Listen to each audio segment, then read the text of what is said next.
Decay Nobel future কলেজে ভাষণ দেয় এবং বলে আমাদের এই কলেজে বেস্ট স্টুডেন্ট আমি শুনেছি কম্পাস, তাই আমি তাকে গিফট দিতে চাই এবং তার জন্য আমার অনেক স্টেটমেন্ট আছে।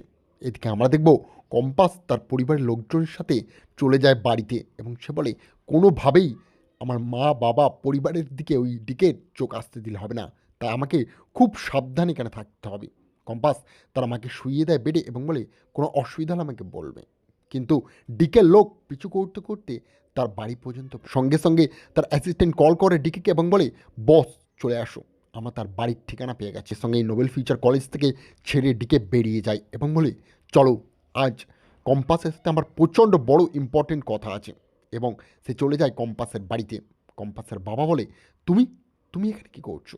তুমি সে ডিকে সঙ্গে সঙ্গে কম্পাসকে তার ভালোবাসার সেই পুরনো ছবি তার মায়ের সাথে প্রেমের বন্ধনের সমস্ত প্রমাণ দেয় এবং তখনই কম্পাস বলে বাবা তুমি এতটা বড় মিথ্যাবাদী, তুমি আবার পরিচয় লুকিয়েছো।